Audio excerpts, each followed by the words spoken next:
Hello. Hello. నవ్య గారండి? అవునండి. ఎవరు? నేను జయానండి. అందమైన జీవితం ప్రోగ్రామ్ నుంచి కాల్ చేస్తున్నాను, సుమన్ టీవీ నుండి. నాతో పాటు సీనియర్ డాక్టర్ కళ్యాణ్ చక్రవర్తి గారు ఉన్నారు. మేడం నమస్తే మేడం. నమస్తే. నమస్తే సార్. నమస్తే అమ్మా. అమ్మా. నవ్య నమస్తే. నవ్య, ఇప్పుడే ఆనంద్తో మాట్లాడామమ్మా. ఆనంద్ తెలుసు కదా మీకు? తెలుసు మేడం. ఆనంద్ నా boyfriend madam. Okay, right. ఆనంద్తో మాట్లాడాము. ఒక్కసారి నీతో మాట్లాడాలి, కొన్ని విషయాలు తెలుసుకోవాలి అని చెప్పి డాక్టర్ గారు నేను కలిసి నీకు కాల్ చేశాము. అవునా మేడం? నువ్వు ఫ్రీగా ఉన్నావా? సర్ప్రైజింగ్ గా ఉంది మీరు నాకు కాల్ చేయడం ఏంటి ఎస్ అని. ఎస్ ఎస్ నువ్వు ఫ్రీగా ఉన్నావా? ఒకసారి మాట్లాడొచ్చా మీతో? తప్పకుండా మేడం. రైట్. చెప్పండి మేడం. ఓకే కళ్యాణ్ గారు. అమ్మా నవ్య, సార్ నమస్తే. చెప్పండి సార్. నమస్తే అమ్మా. నమస్తే సార్. నమస్తే. ఇప్పుడు అంటే లైన్ లో ఆనంద్ కూడా ఉన్నాడు, కలపమంటావా ఒక్కసారి? ఏమ్మా? దేని గురించి సార్? అమ్మా, దేని ఇప్పుడు గురించి? నీకు తెలియనటువంటి కొత్త విషయం ఏమీ కాదు. నా బాయ్ ఫ్రెండ్ అని నువ్వే అన్నావు. ఇప్పుడు మీరిద్దరు ప్రేమించుకున్నారు, 2 years పాటు చాలా హ్యాపీగా ఉన్నారు, ఒకరినొకరు అర్థం చేసుకున్నారు, ఇద్దరు చక్కటి జంట. ముందుకు వెళ్ళి పెళ్లి కూడా చేసుకోవాలనుకున్నారు సెటిల్ అయిన తర్వాత. ఈ మధ్యలోనే ఒక 6 నెలలు బట్టి ఒక తెలియనటువంటి ఒక గ్యాప్, 2 నెలలు బొటాబొటిని మాట్లాడి మళ్ళీ 3 నెలల పాటు అసలు కమ్యూనికేషనే లేదు.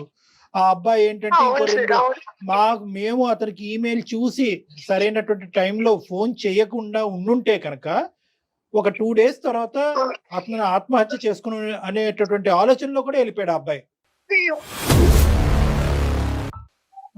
సో నేను అనేది ఏంటంటే, ఈ విధంగా ప్రేమించుకునేటటువంటి వాళ్ళు ఏదో ఒక కారణం వల్ల, చిన్నదవనియండి పెద్దదవనియండి, కలిసి ఉండాలంటే కలిసి ఉండండి, విడిపోవాలనుకుంటే ఒక కారణాన్ని చూపెట్టి విడిపోండి.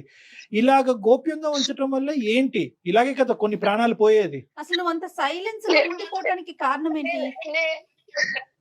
నేనేం చెప్పుకోవాలి మేడం? ఒక్క నిమిషం లైన్ లో ఆనంద్ కూడా ఉన్నాడు. ఆనంద్, చూడు మరి నవ్య వచ్చింది లైన్ లోకి. నీ ఫోన్ ఎత్తను నవ్య, మా ఫోన్ ఆన్సర్ చేసింది. తన బాధ ఏదో తను చెప్పుకుంటుంది.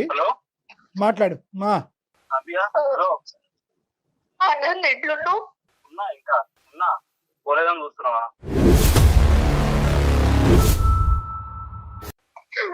అట్లా అన్నా కానీ నాకు నీ మాట్లాడితేనే బాధేస్తుంది.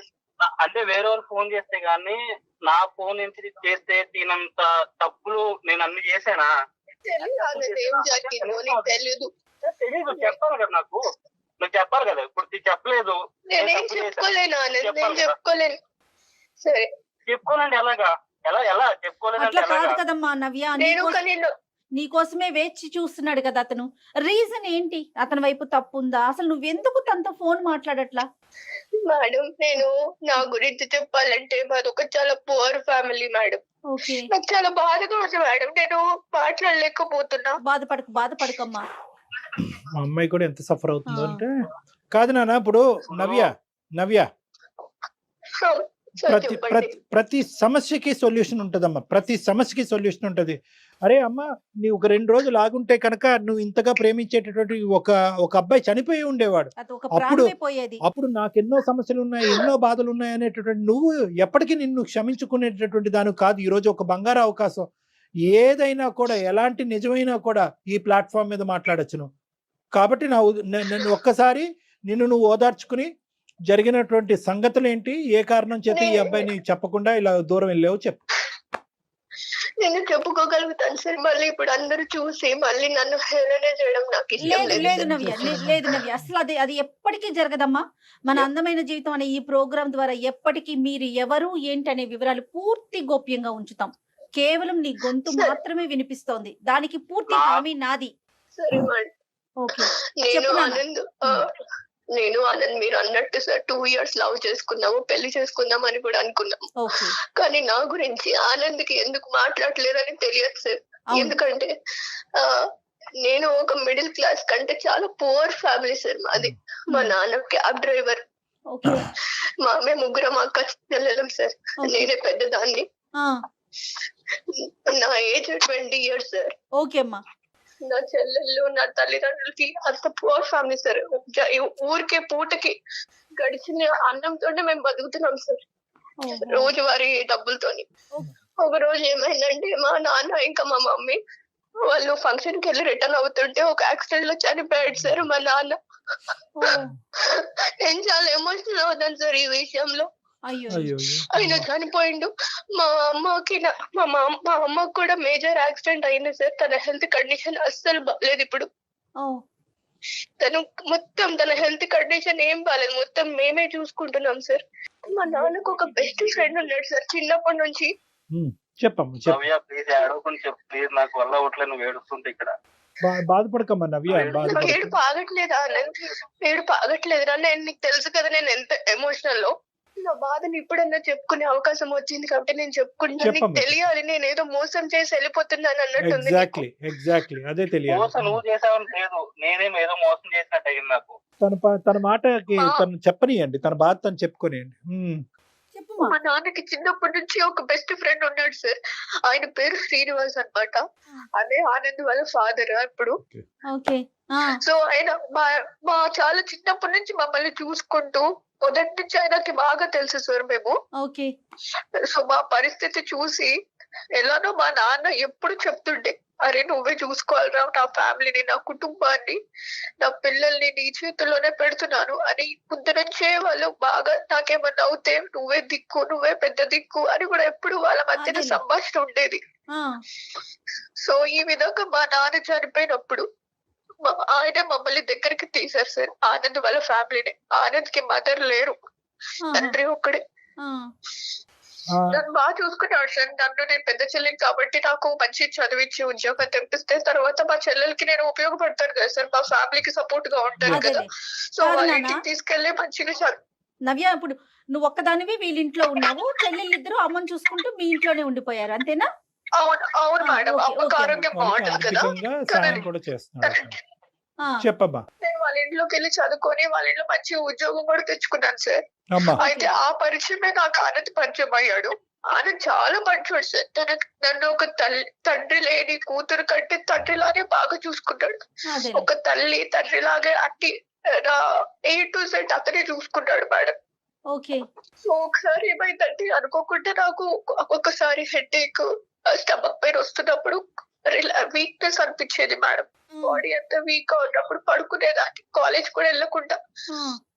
సో అలాంటి టైంలో వీక్ ఉన్నప్పుడు నాకు మెడిసిన్స్ అవన్నీ తెచ్చి అంకుల్ బాగా చూసుకున్నారు. అలా 2-3 సార్లు జరిగినాయి అలాగా. సో టైం అయిపోయింది. ఒకసారి ఏమైందంటే మేడం, నాకు బాగా సివియర్ గా హెడేక్ ఇంకా స్టమక్ పెయిన్ ఉన్నప్పుడు ఒక మెడిసిన్ ఇచ్చారు మేడం. నాకు తెలియలేదు ఏమైందో. నాకు తెలియకుండానే నాకు నీరసం అయిపోయి నేను అలానే పడుకుంటున్నాను మేడం. అప్పుడు ఆనంద్ కూడా లేడు మేడం నాకు తోడుగా. అలాంటి టైంలో నాకు తెలియకుండానే ఆ శ్రీనివాస్ అంకుల్, ఆ అంకుల్ అని కూడా పిలవాలనిపించట్లేదు. నాకు ఒక రాక్షసుడు అని చెప్పాలి నేను.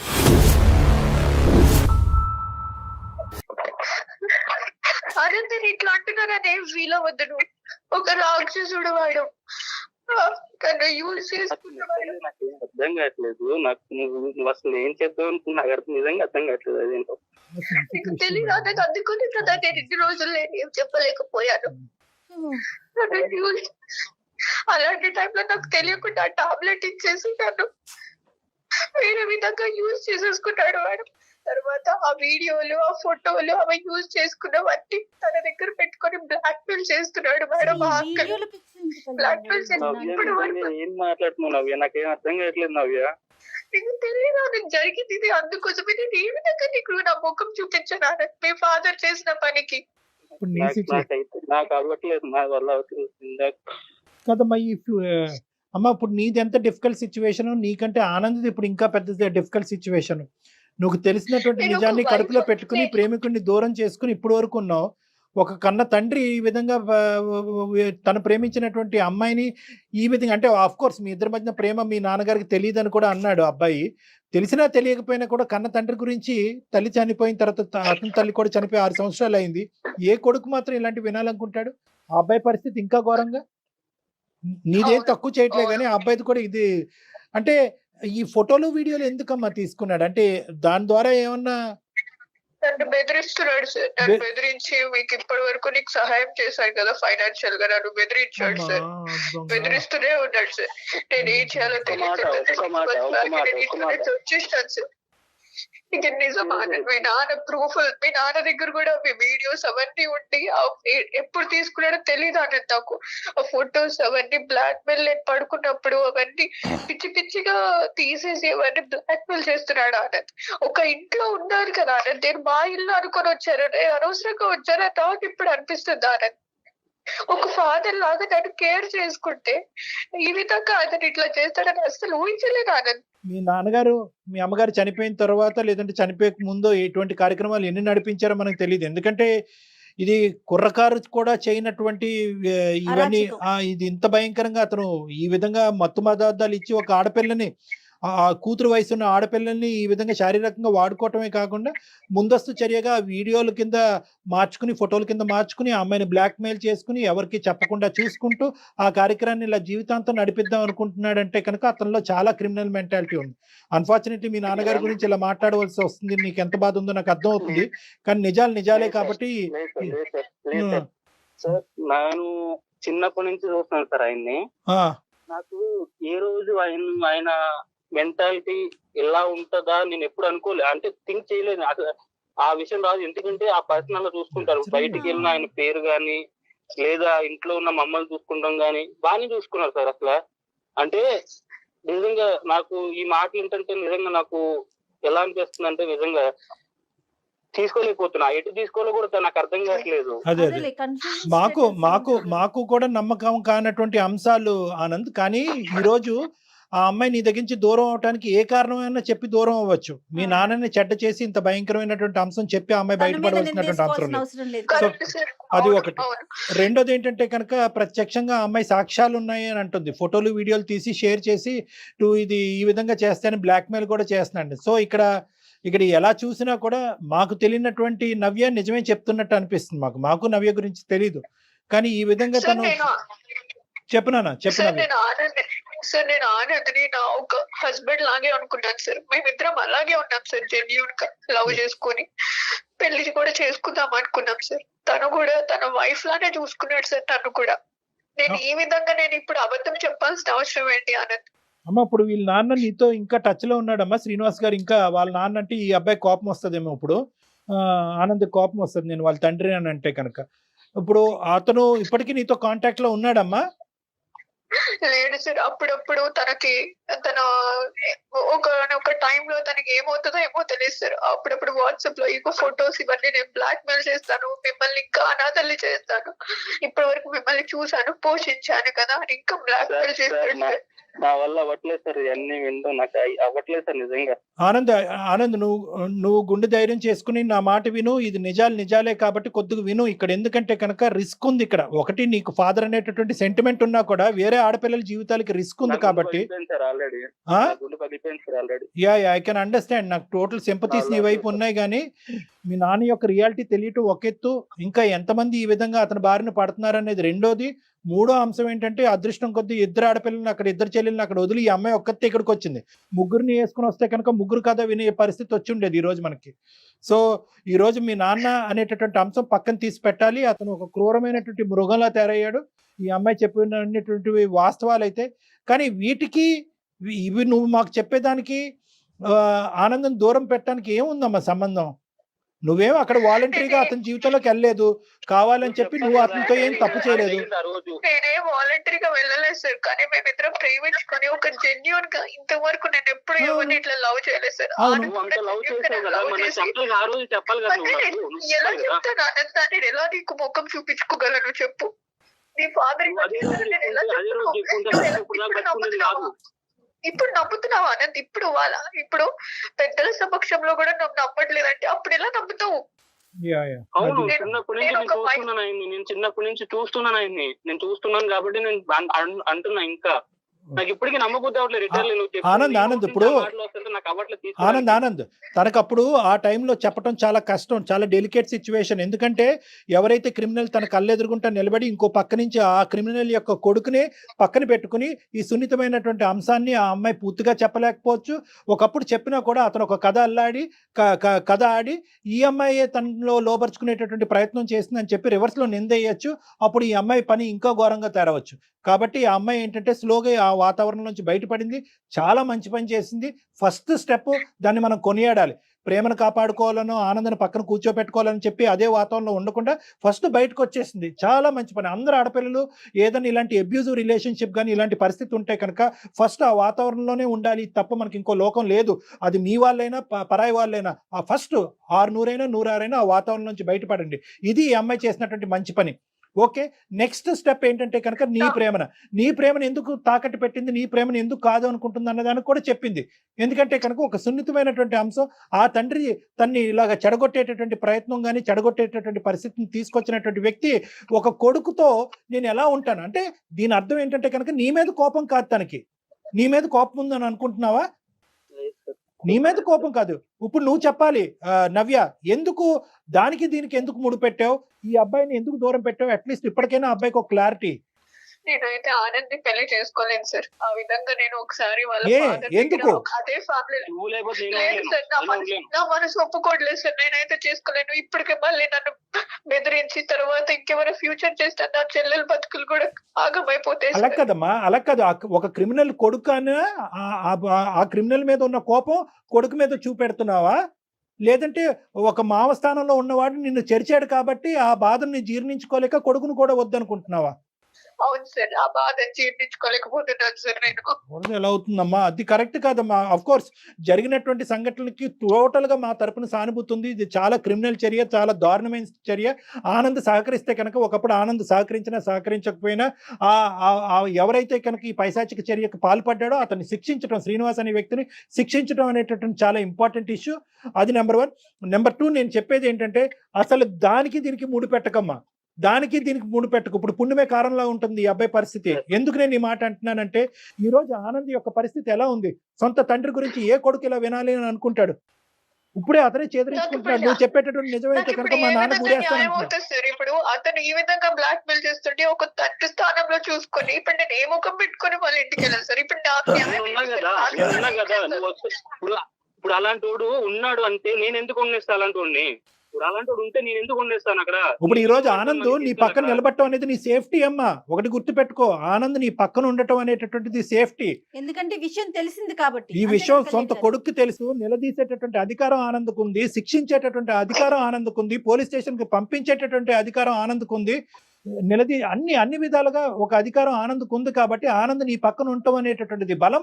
ఏ విధంగా అతని దగ్గర ఈ పనికిరానటువంటి చెత్తకారి ఆధారాలు ఉన్నాయో కూడా అవి అన్ని పిండి తీసుకోవటం, అతను పోలీస్ స్టేషన్ వరకు సాగరంపటం అన్ని కూడా ఆనంద్ చేయగలిగేటటువంటి కెపాసిటీలో ఉన్నాడు. కాబట్టి ఆనంద్ నీ బలం నెంబర్ 1. నెంబర్ 2, నేను ఒక అంశం చెప్తున్నానమ్మా. నీకు మానసికంగా నీ పరిస్థితి ఏంటి అన్నది నేను అర్థం చేసుకోగలను. కానీ అన్నిట్లకంటే ఇక్కడ మనం ఏంటంటే ఒక నీకు ఓదార్పు లేదంటే ఒక మంచి అంశం ఏంటో తెలుసా?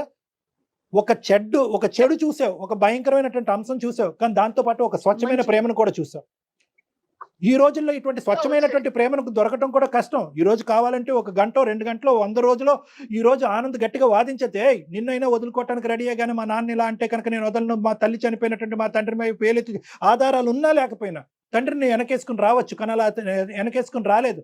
ఎప్పుడైతే నేను అతను సముదాయించావో, ఎప్పుడైతే నువ్వు 2 మంచి మాటలు చెప్పావో, మా నాయన నిజంగా ఇలాంటి వాడైతే కనుక అతను నేనే శిక్షిస్తాననే విధంగా నీతో పాటు వచ్చినటువంటి ఈ వ్యక్తికి నీ మీద పూర్తి స్థాయిలో 100% స్వచ్ఛమైనటువంటి ప్రేమ ఉంది. ఇటువంటి సపోర్ట్ నీకు కావాలి. దీన్ని పోగొట్టుకోదు, అది చూపెట్టి నువ్వు దయచేసి దీన్ని పోగొట్టుకోవద్దమ్మా.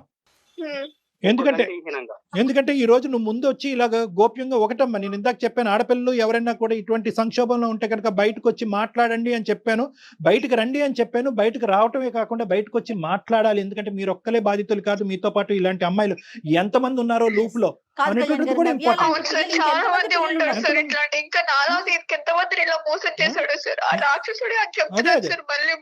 మీ అమ్మ జాలిపడో అయ్యో ఏదో ఒక మూల నుంచి సహాయం వస్తుందో అని చెప్పి 3 ఆడపిల్లల్ని ఇక్కడ పంపించుంటే ఇంకెంత దయనీయమైనటువంటి పరిస్థితి ఉండేదమ్మా నీకు.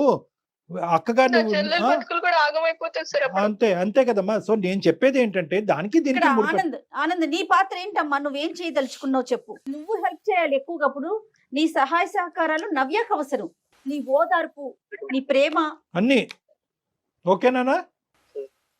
కాదు మీరిద్దరూ నేనేమంటున్నా అంటే ఫస్ట్ ఆఫ్ ఆల్ నవ్య, చెప్పండి సార్, వితౌట్ ఎనీ కండిషన్స్ నీ ప్రేమను యాక్సెప్ట్ చేస్తావా? ఆనంద్ నీకు కావాలా? ఆనంద్ తో పాటు కలిసి ప్రయాణం చేస్తావా?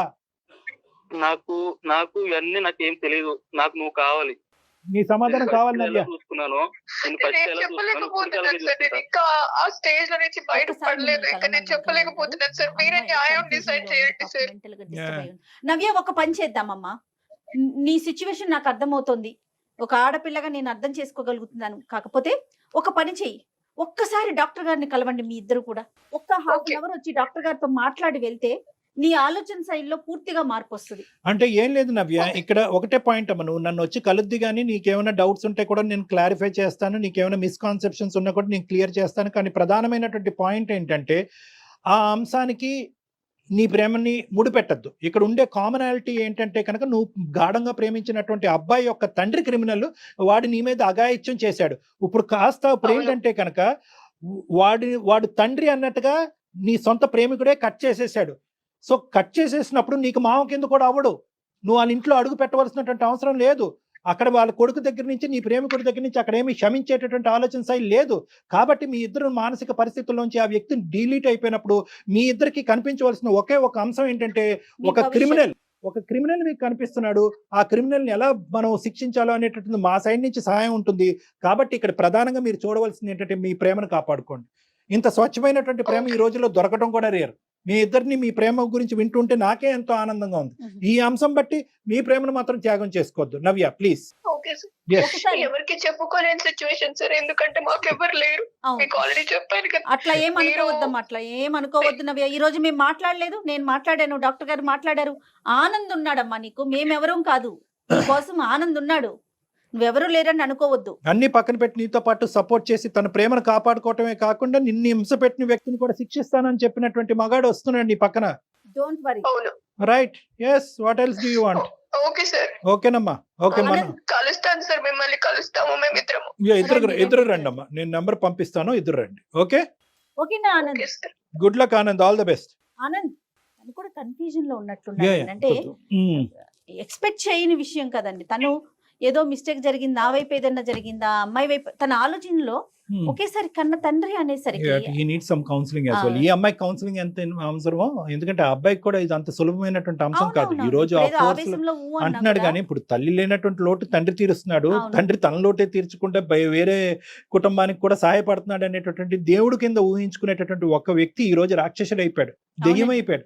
సో ఆ అబ్బాయికి కూడా ఈ అంశం జీర్ణించుకోవడానికి టైం పడుతుంది. కాబట్టి ఎంత వీళ్ళిద్దరు కలిసినా ఏ విధంగా ఉన్న ఫ్యూచర్ ముందు వీళ్ళిద్దరికి అయితే కనుక విడివిడిగా కలిపి కూడా కౌన్సిలింగ్ అనేది చాలా ఇంపార్టెంట్. దానికి నేను రెడీగానే ఉన్నాను. రైట్. అయితే శ్రీనివాస్ లాంటి వాళ్ళు ఈ నవ్య లాంటి పిల్లల్ని ఇంకా ఎంత మంది పిల్లలతో ఎలాంటి గేమ్స్ ఆడారో ఏమో, కానీ ఆడపిల్లలు బయటకు రావాలి కళ్యాణ్, కొంచెం అన్న ధైర్యం చేసి. అంటే ఇక్కడ ఏంటంటే మేడం, మనం చాలా ఈజీగా చెప్తా ఉంటాము. ఆఫ్ కోర్స్ మన ఆడపిల్లలందరికీ కూడా మనకు ఒక స్థైర్యాన్ని నింపుతాం. ఇప్పుడు ఏంటంటే అతను తండ్రి పాత్రలో వచ్చేసాడు ఎంట్రీ.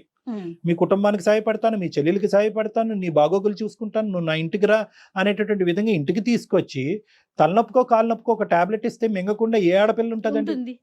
సో అమాయకంగా నమ్మటం అదైతే ఉంటుంది. కానీ ఏదేమైనా కూడా ఆడపిల్లలకి మనం తస్మాత్ జాగ్రత్త, ముందు వెనకట్లో చూసుకుని ఏం జరిగినా ఇంట్లో కుటుంబ సభ్యులకైనా కనీసం తల్లికో తండ్రికో తోబుట్టువులకో ఎవరికో ఒకరికి స్నేహితులకో చెప్పాలి. ఇప్పుడు మనం ఫోన్ చేయకపోతే, నేను అనేది ఏంటంటే నవ్యకి మనం కాల్ గనక చేయకపోయినట్లయితే ఇద్దరు ఎవరి దారులు వారి అయిపోయాయి. చనిపోయి ఉండేవాడు ఈ అబ్బాయి సూసైడ్ చేసుకుని చనిపోయి ఉండేవాడు.